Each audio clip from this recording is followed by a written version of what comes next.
சர்ச்சைக்குரிய ஒரு விஷயத்துக்குள்ள வந்திருக்கிறோம். அதாவது முத்திரை 666 முத்திரை. இந்த 666 முத்திரை குறித்து நீங்க என்ன நினைக்கிறீங்க? வணங்குகிறவங்களுடைய வலது கையிலையும் நெத்திலையும் ஒரு முத்திரையை போடுறாங்க.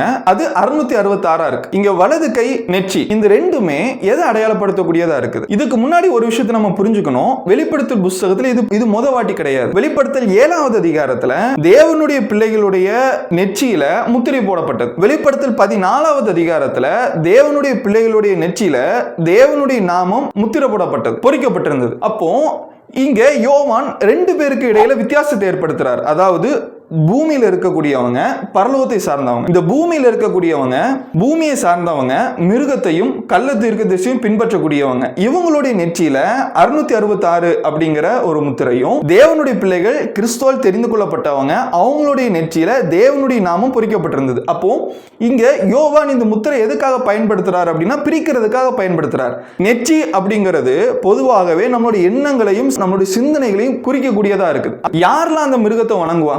அதாவது தேவனுடைய வார்த்தையை அறியாம இல்ல தேவனுடைய வார்த்தை கீழ்ப்படியாம இருக்கிற உலகத்தை சார்ந்து இருக்கக்கூடிய இந்த உலகத்தில் இருக்கக்கூடிய மக்கள் அந்த மிருகத்தை வணங்குவாங்க. யார் இந்த மிருகத்தை வணங்க மாட்டா?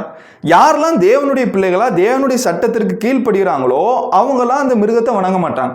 அப்போ தேவனுடைய பிள்ளைகளுடைய எண்ணங்களும் செயல்களும் தேவனுடைய வார்த்தையின்படி இருக்கும். இதுவே உலகத்தில் இருக்கிற மக்களுடைய எண்ணங்களும் செயல்களும் எதன் அடிப்படையில் இருக்கும் அப்படின்னா அவங்களுடைய ஆசையின்படியும் அவங்களுடைய தேவையின்படி இருக்கும். அப்போ இங்க 2 விதமான மக்களுடைய வித்தியாசமான எண்ணங்களை காமிக்கிறதுக்கு இங்க முத்திரைகள் பயன்படுத்தப்பட்டிருக்கு. நீங்க தேவனால் முத்திரை போடப்பட்டிருக்கீங்களா?